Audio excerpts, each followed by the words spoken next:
الحمد للہ رب العالمین والصلاة والسلام علی سید المرسلین اما بعد فاعوذ باللہ من الشیطان الرجیم بسم اللہ الرحمن الرحیم. پڑھیے الصلاة والسلام علیک یا رسول اللہ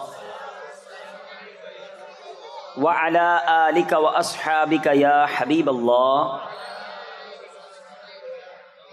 الصلاة والسلام علیک یا نبی اللہ وعلی آلک واصحابک یا نور اللہ. درود پاک پڑھنے کے بے شمار فضائل و برکات ہیں. مصطفیٰ جان رحمت شمع بزم ہدایت صلی اللہ تعالیٰ علیہ وسلم کا فرمان عالی شان ہے کہ جو کوئی شخص حدیث پاک کا مضمون ہے مجھ پر ایک بار درود پاک پڑھے اللہ کریم اس پر اپنی 10 رحمتیں نازل فرماتا ہے، اس کے 10 گناہوں کو مٹا دیتا ہے اور اس کے 10 درجات کو بلند فرماتا ہے. تو ہمیں چاہیے کہ ہم کثرت کے ساتھ درود پاک پڑھتے رہا کریں. ہر درود پر 10 نیکیاں، 10 گناہ معاف، 10 درجے بلند. تو پھر جو 100 بار پڑھے گا اس کا کیا حال ہوگا، جو 1000 بار پڑھے گا اس کو کتنا ثواب ملے گا. اللہ کرے کہ یہ بات سمجھ آ جائے. اور سبحان اللہ، شعبان کا جو مہینہ ہے نا، اس مہینے کو درود پڑھنے کا مہینہ کہا گیا، کیونکہ جو آیت درود ہے، ہم سب کو وہ آیت یاد ہے. وہ کون سی ہے؟ ان اللہ وملائکتہ یصلون علی النبی یا ایھا الذین آمنوا صلوا علیہ وسلموا تسلیما. مل کر درود پاک. اللہم صل علی سیدنا ومولانا محمد طب القلوب ودوائها وعافیۃ الابدان وشفائها ونور الابصار وضیائها وعلی آلہ وصحبہ وبارک وسلم. یہ جو آیت درود ہے نا، یہ بھی شعبان کے مہینے میں نازل ہوئی ہے. تو شعبان اور اگلا رمضان، سبحان اللہ. تو اب درود پڑھتے رہیں، عادت بنا لیں. آئیے مل کر محبت کے ساتھ باواز بلند درود پاک پڑھ لیں. صلو علی الحبیب صلی اللہ تعالی علی محمد صلی اللہ علیہ وسلم. اللہ کے اولین گھر مکہ پاک کی کچھ بات کی جائے، کچھ کعبے کی بات کی جائے، کچھ ذکر حرمین کیا جائے. جب بھی حاجی یا عمرہ کرنے والا احرام پہنتا ہے تو احرام کے بعد لبیک پڑھتا ہے. نیت کے بعد لبیک پڑھنا ضروری بھی ہے. مگر ہمارے بزرگان دین کی لبیک کیسی ہوتی تھی؟ ایک بہت عظیم ہستی حضرت علی اوسط، یعنی امام زین العابدین رضی اللہ تعالیٰ عنہ، شہید کربلا، امام عالی مقام حضرت امام حسین کے شہزادے ہیں. بہت متقی، پرہیزگار، بہت تقوی والے، بڑی کمال کی شخصیت تھے. خوف خدا کتنا تھا کہ ایک بار امام زین العابدین نے حج کا احرام باندھا. جیسے ہی احرام باندھا نا تو آپ کے چہرے کا رنگ بدل گیا اور اتنا خوف طاری ہو گیا کہ آپ تلبیہ نہیں پڑھ سکے، آپ لبیک نہ پڑھ سکے. تو لوگوں نے عرض کی حضور آپ لبیک کیوں نہیں پڑھتے؟ لبیک پڑھنا تو ضروری ہے. تو آپ نے فرمایا مجھے ڈر ہے کہ جب میں لبیک اللہم لبیک پڑھوں تو کہیں سامنے سے لا لبیک نہ کہہ دیا جائے، یعنی مجھے یہ نہ کہہ دیا جائے کہ تمہاری لبیک قبول نہیں ہے. لوگوں نے کہا کہ لبیک تو پڑھنا ضروری ہے، نہیں پڑھیں گے تو احرام کی نیت ہی کمپلیٹ نہیں ہوگی. تو آپ نے پھر لبیک پڑھنا شروع کی، اور جیسے ہی لبیک پڑھا تو آپ پر اتنا خوف خدا طاری ہوا کہ آپ نیچے بے ہوش ہو کر گر گئے. اور پھر پورے سفر میں یہ کیفیت رہی کہ جب بھی آپ لبیک پڑھتے تھے آپ پر بے ہوشی طاری ہو جاتی تھی. یہ اللہ والے جو مقبولین بارگاہ ہیں، ان کا خوف خدا کا عالم یہ ہے. آج ہم میں سے کوئی مکہ مدینے پہنچ بھی جائے تو ہنسی مذاق، شاپنگ، فضول باتیں، یہاں تک کہ حرم پاک کے اندر بھی فضول باتیں ہو رہی ہوتی ہیں. سنبھل کر پاؤں رکھنا زائروں شہر مکہ اور مدینہ میں، کہیں ایسا نہ ہو سارا سفر بیکار ہو جائے. جائیں تو ادب کے ساتھ جائیں، جائیں تو ذوق کے ساتھ جائیں، جائیں تو مجرم بن کر جائیں، شرمندگی کے ساتھ جائیں. اور جب لبیک پڑھیں تو کاش یہ ذہن بن جائے کہ میں اپنی حاضری لگا رہا ہوں. لبیک کے معنی تو سمجھو. آپ اور میں جب اسکول میں جاتے تھے، مدرسے جاتے تھے، ہمارا نام پکارا جاتا تھا، ہم کیا کہتے تھے؟ لبیک، پریزنٹ، حاضر ہوں. یہ حاضری لگتی ہے. ہائے ہائے ہائے، کہیں ذرا مل کے لبیک کا پہلے معنی سمجھو. لبیک اللہم لبیک، میں حاضر ہوں میرے مولا، میں حاضر ہوں. لبیک لا شریک لک لبیک، میرے مولا تیرا کوئی شریک نہیں، میں حاضر ہوں. ان الحمد والنعمت لک والملک، تعریف بھی تیری، نعمت بھی تیری، ملک بھی تیرا. لا شریک لک، تیرا کوئی شریک نہیں۔ جب جایا کرو نا، اور میں آپ کو اور مزے کی بات بتاؤں، ابھی ہم انشاءاللہ ذوق حاصل کرنے کے لیے لبیک پڑھیں گے، لیکن جب احرام پہنتا ہے نا انسان، جسم سے سارے لباس اتر جاتے ہیں، اور جب وہ لبیک پڑھتا ہے تو اس کیفیت کا عالم ہی اور ہوتا ہے، وہ کیفیت احرام پہن کے ہی آ سکتی ہے۔ بہرحال اب اللہ سے دعا کرتے ہیں، شعبان کا مہینہ ہے، جلدی جلدی ہمیں احرام پہننا بھی نصیب فرمائے، لبیک پڑھنا بھی نصیب فرمائے، کعبے کا طواف بھی نصیب فرمائے، کعبے کا دیدار بھی نصیب فرمائے، صفا مروہ کی سعی بھی نصیب فرمائے۔ اب اسی تصور میں کہ حاضری لگ رہی ہے، لبیک اللہم لبیک لبیک لا شریک لک لبیک ان الحمد والنعمت لک والملک لا شریک لک لبیک اللہم لبیک لبیک لا شریک لک لبیک ان الحمد والنعمت لک والملک لا شریک لک لبیک اللہم لبیک لبیک لا شریک لک لبیک والنعمت لک والملک۔ یہ کون سر سے کفن لپیٹے چلا ہے الفت کے راستے پر، فرشتے حیرت سے تک رہے ہیں، یہ کون سی احترام آیا۔ اللہ وہ لمحے ہمیں بھی نصیب فرمائے۔ بڑا حج پہ آنے کو جی چاہتا ہے، آئیے مل کر اپنے رب سے مانگ لیں، میرے رب کے خزانوں میں کمی نہیں۔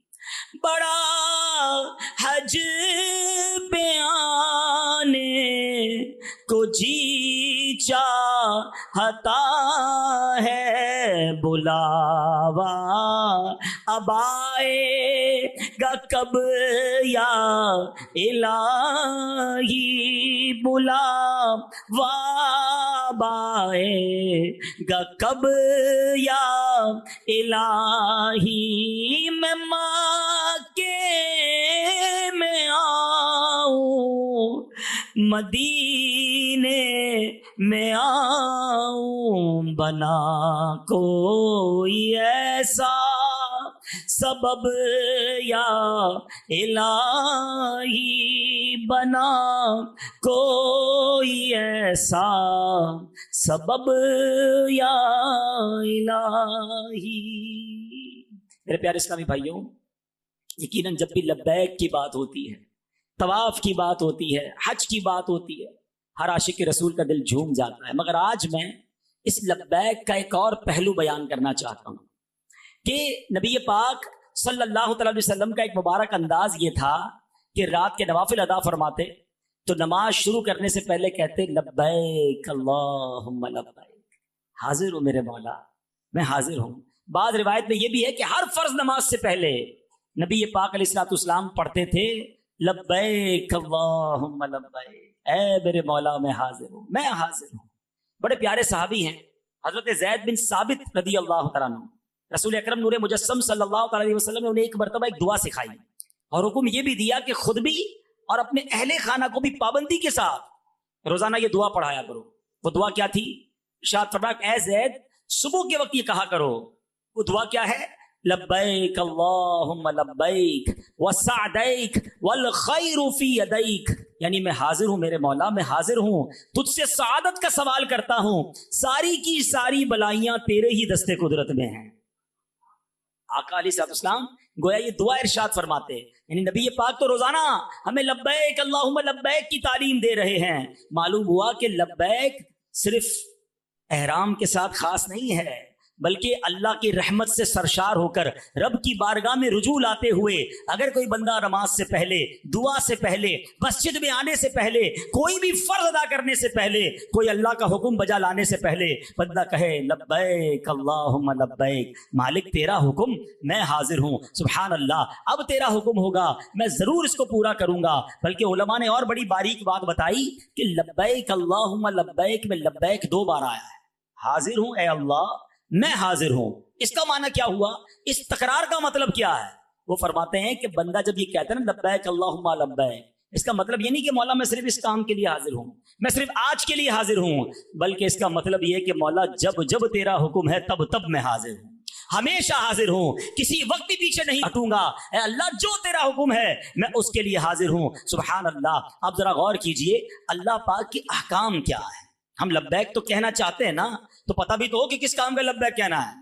اب ذرا سنتے جائیے، مزہ یہ ہے کہ ان سارے کاموں پر جہاں خالق نے، جہاں مالک نے آرڈر کیا، ہماری زبان سے نکلے لبیک میرے مولا میں حاضر ہوں۔ اللہ فرماتا ہے اقیم الصلاۃ، قرآن میں کیا فرماتا ہے؟ نماز قائم رکھو۔ جواب کیا دو گے؟ لبیک اللہم لبیک، میں حاضر ہوں مولا، میں ساری نمازیں پڑھوں گا۔ اللہ فرماتا ہے آتوا الزکاۃ، اور زکوٰۃ ادا کرو۔ کیا جواب دیں گے؟ لبیک اللہم لبیک، میں وقت پر اور پوری زکوٰۃ ادا کروں گا۔ قرآن کہتا ہے کتب علیکم الصیام، تم پر روزے فرض کیے گئے۔ ذرا مل کر جواب دو نا، ہے مولا میں حاضر ہوں، میں پورے روزے رکھوں گا، رمضان کے روزے نہیں چھوڑوں گا۔ اللہ فرماتا ہے ادخلوا فی السلم کافہ، اسلام میں پورے داخل ہو جاؤ۔ کیا جواب دیں گے؟ لبیک اللہم نہیں یار، ذرا دنیا بھی ساتھ چلنی چاہیے، ذرا دوستوں کا خیال بھی رکھنا ہے، تھوڑا بہت تو مولانا صاحب چلتا ہے، اتنی تو نہ کرو یار۔ قرآن کہہ رہا ہے یہ ادھورے نہیں، اسلام میں پورے داخل ہو جاؤ۔ تو کیا کہنا ہے؟ لبیک اللہم لبیک، میں گھر میں بھی پورا مسلمان ہوں، میں دکان پہ بھی پورا مسلمان ہوں، میں دوستوں میں بھی ہوں تو مسلمان ہوں، اور فیملی کے ساتھ کہیں گھومنے پھرنے جا رہا ہوں تو بھی پورا ہی مسلمان ہوں۔ ادھر جا کے رنگ ہی بدل جاتے ہیں کچھ لوگوں کے، ارے اس کو کیا ہو گیا، وہ بس ذرا انجوائے ٹرپ تھا، ذرا ٹور پہ آئے تھے، تو ٹور پہ اسلام تھوڑی گھر چھوڑ کے آئے تھے۔ نمازیں قضا ہو رہی ہیں، تمہارا حلیہ تبدیل، تمہاری فیملی کا حلیہ تبدیل نہیں۔ اللہ قرآن میں فرماتا ہے انفقوا مما رزقناکم، ہمارے دیے میں سے خرچ کرو۔ مال کس نے دیا؟ اللہ نے، اسی کا مال ہے نا۔ وہ فرما رہا ہے خرچ کر دو تھوڑا سا۔ جواب کیا دیں گے؟ لبیک اللہم۔ زکوٰۃ دیتے ہوئے ٹینشن نہ لیا کرو۔ کچھ لوگوں کا بڑا مسئلہ ہے، اللہ کی راہ میں خرچ تو کرتے ہیں مگر تکلیف بہت ہوتی ہے، یا اللہ اتنا نہیں نہ کھپنا۔ ارے بھائی 10 لاکھ زکوٰۃ بنتی ہے اس کی 4 کروڑ روپے، 4 کروڑ دی، اس کا شکر ادا کر، تجھے 10 لاکھ بھاری پڑ رہا ہے۔ زکوٰۃ دیتے وقت، صدقہ دیتے وقت ٹینشن نہ لیا کرو، خوش دلی کے ساتھ، انجوائے کے ساتھ۔ یا اللہ تیری مہربانی، تو نے دینے والا بنایا، مانگنے والا نہیں بنایا ہے۔ مانگنے والے بھی ہے نا، تجھے نہیں بنایا رب نے، تو مہربانی شکر اللہ کا۔ ہمارا کیا کمال ہے اس میں؟ اللہ نے دیا تو دے رہے ہیں نا، تھوڑا سا دے رہے ہیں۔ 100 روپے پہ پورا مہینہ پورا سال گزر جائے، بعض شرائط کے بعد اس میں سے 2.5 روپے دینے ہیں، وہ بھاری پڑ رہے ہیں۔ اور مزے کی بات یہ جب دیتے ہو نا تو ملٹی پلائی ہو کے واپس بھی آ رہا ہوتا ہے، جاتا کہیں نہیں ہے۔ اچھا پھر دیا اچھا والا کرو، یہ بھی بڑا مسئلہ ہے۔ ایک بزرگ کے بارے میں آتا ہے، اللہ والوں کو کیسا یقین تھا۔ سنو، اگر میں جو سمجھانا چاہتا ہوں نا، اگر وہ سمجھ جاؤ تو مزہ آ جائے گا۔ ایک بزرگ تھے، ان کے گھر میں غربت کے دن تھے، کھانے کو بہت تھوڑا ہی ہوتا تھا۔ ایک فقیر آیا دروازے پر، کہ اللہ کے نام پہ کچھ دو۔ آپ نے اپنی بیوی سے پوچھا کچھ ہے کچھ دینے کے لیے؟ کہ گھر میں 4 ہی انڈے ہیں، 4 دے دو۔ اللہ والے تھے، دل بڑا تھا، ہمارا تو دل میں دکھتا ہے نا، اپنے پاس نہیں ہے اس کو کیا دینے کا، وہ تھوڑا بہت دیا کرو، ملٹی پلائی ہو کر آئے گا، ان کو یقین تھا واپس آئے گا۔ آپ نے 4 انڈے دے دیے۔ تھوڑی دیر گزری تو ایک بندہ آیا، دروازہ ناک ہوا، دروازہ کھولا، کہا میں آپ کا دور کا دوست ہوں، ایک ٹوکری تحفے میں دے کر چلا گیا۔ بیوی کو کہا چیک کرو کیا ہے اس میں۔ بیوی نے دیکھا، گنتی کر کے بتایا کہ حضور 30 انڈے ہیں۔ آپ نے کہا 4 کے تو 40 آنے چاہیے تھے، 30 کس حساب میں آئے ہیں؟ اللہ کا وعدہ ہے 1 کا 10 ملے گا، اس سے بھی زیادہ ملے گا۔ تو بیوی کہتی ہیں تو 40 مگر 10 ٹوٹے ہوئے ہیں۔ تو بزرگ نے کہا سچ سچ بتاؤ، جو تو نے 4 انڈے دیے تھے اس کی کیا کیفیت تھی؟ بولا ہاں بات تو یہ کہ 3 پورے دیے تھے، 1 ٹوٹا ہوا دیا تھا۔ فرمایا 3 کے بدلے 30 پورے آ گئے، 1 ٹوٹے کے بدلے 10 ٹوٹے ہوئے آ گئے۔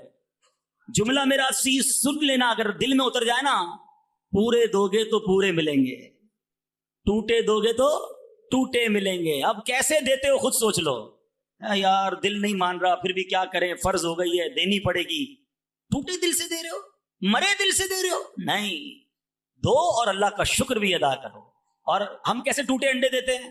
کپڑے خراب ہو گئے، چلو یار کسی غریب کو دے دو،